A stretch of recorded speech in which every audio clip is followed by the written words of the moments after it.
শীতলকুচি গণধর্ষণের ঘটনায় সাজা ঘোষণার বিষয়ে সাংবাদিক সম্মেলন করলেন মাথাভাঙার অতিরিক্ত পুলিশ সুপার সন্দীপ গড়াই। এদিন তিনি বলেন, 2021 সালের ওই মামলায় কোনো প্রত্যক্ষদর্শী ছিল না। দুজন অভিযুক্ত বাংলাদেশে পালিয়ে যাওয়ার পরিকল্পনা করেছিল। পুলিশ টিম লেগে তাদের থেকে গ্রেফতার করে তাদের। প্রসঙ্গত, গতকাল শুক্রবার কোচবিহার জেলা দায়রা আদালত এই গণধর্ষণ মামলায় অভিযুক্ত 3 জনকে 25 বছরের কারাদণ্ড ও 1 লক্ষ টাকা জরিমানা করে অনাদায়ে আরও 1 বছরের সাজা ঘোষণা করা হয়। উপর অনেকটা নির্ভর করেছিলাম। আয়ো যে ছিলেন সে সঙ্গে সঙ্গে পিওটাকে সিল করে এবং ভিকটিম মহিলার মেডিকেল টেস্ট করান। সেই ভিকটিম মহিলার মেডিকেল টেস্টে স্ট্রং পজিটিভ আসে সেক্সুয়াল অ্যাসল্টে।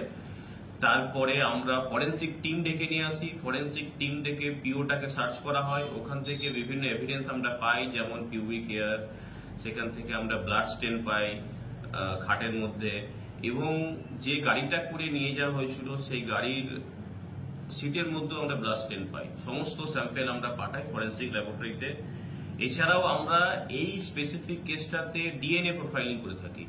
ডিএনএ প্রোফাইলিং করে অ্যাকিউজডের সাথে ভ্যাজাইনাল সোয়াবের সাথে আমরা অ্যাকিউজডের যে ডিএনএ সেটা ম্যাচ করি। সেইগুলো স্ট্রং এভিডেন্স থাকে। তাছাড়াও আমরা 3 জন যে অ্যাকিউজ ওদের টাওয়ার লোকেশন নিয়ে থাকি, সিডিআর নিয়ে থাকি, সেগুলো at the time of the crime match করে। তো সমস্ত কিছু একটা স্ট্রং এভিডেন্স আমরা বানাই এবং তারপরে আমরা এই পুরো কেসটাকে ট্রায়াল মনিটরিং এ নিয়ে থাকি এবং নিরলসভাবে এই ট্রায়ালটাকে আমরা মনিটরিং করতে থাকি, যাতে করে সমস্ত এভিডেন্স সঠিকভাবে কোর্টে পৌঁছায়।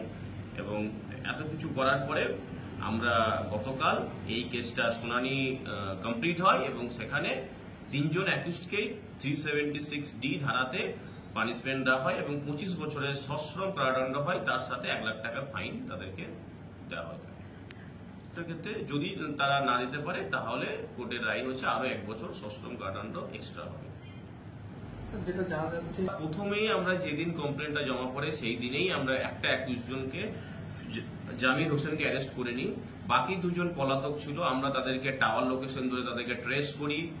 সে প্রথমে শিলিগুড়ি যায়, শিলিগুড়ি থেকে কলকাতা যায়, কলকাতা থেকে আবার শিলিগুড়ি ফিরে আসে এবং তারপরে জামালদার উছল পুকুরির কাছে ওরা বাংলাদেশ বর্ডারের থ্রুতে বাংলাদেশ যাওয়ার প্ল্যানিং করেছিল।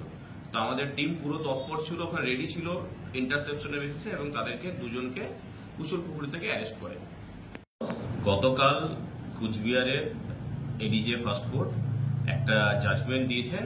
সেই জাজমেন্টে শীতলকুচি গ্যাংরেপ কেসের জাজমেন্ট, সেই জাজমেন্টে যে 3 জন আসামি ছিল সেই 3 জন আসামি 376D আইপিসি ধারা অনুসারে তাদেরকে 25 বছরের যাবজ্জীবন কারাদণ্ড দেওয়া হয়েছে। তো কেসটি হয়েছিল 2021 সালে 21শে ডিসেম্বর শীতলকুচি থানা। ঘটনাটি সেই 2021 সালে হয়েছে। সেখানে যে ভিকটিম মহিলা ছিলেন, ওই মহিলা শীতলকুচির বাসিন্দা। উনি তখন কলেজের দিকে যাচ্ছিলেন। সেই সময় যাওয়ার সময় 2 জন অ্যাকিউজড জামির হোসেন এবং ফিরোজ আলম গাড়িতে করে আসে এবং মহিলাটাকে বলে যে আমি তোমাকে কলেজে ছেড়ে দেবো। সেই সূত্রে ওকে কলেজে ছেড়ে যাওয়ার নাম করে ওকে ফোর্সফুলি একটা ফাঁকা বাড়িতে নিয়ে যায়। সেই বাড়িতে অলরেডি একজন অ্যাকিউজড ছিলেন, তার নাম ছিল একরাতুল হক। তারা 3 জন মিলে মহিলাকে রেপ করে এবং সেক্সুয়াল হ্যারাসমেন্ট করে এবং সেটার ভিডিওগ্রাফিও করে তাকে পরবর্তীকালে ব্ল্যাকমেল করতে থাকে। ঘটনাটি 21শে ডিসেম্বর 2021 ঘটে এবং পুলিশের কাছে কমপ্লেন জমা পড়ে 23শে ডিসেম্বর। কমপ্লেন দেওয়ার সাথে সাথে পুলিশ ইনভেস্টিগেশন শুরু করে। তার আয়ো ছিল মণিভূষণ সরকার, পিএসআই মণিভূষণ সরকার। তো সেই দিনই আমরা একজন অ্যাকিউজ জামির হোসেন তাকে অ্যারেস্ট করি এবং বাকি 2 জন অ্যাকিউজ পলাতক ছিল। তাদেরকে আমাদের আয়োজ্য ছিলেন মণিভূষণ সরকার, তার আন্ডারে একটা টিম পুরো তাদের পিছনে পড়ে থেকে 28 তারিখ থেকে বাকি যে 2 জন অ্যাকিউজ তাকে অ্যারেস্ট করে। তো কেসটা পুলিশের জন্য খুবই চ্যালেঞ্জিং ছিল, যেহেতু এই কেসটাতে কোনো আই উইটনেস ছিল না।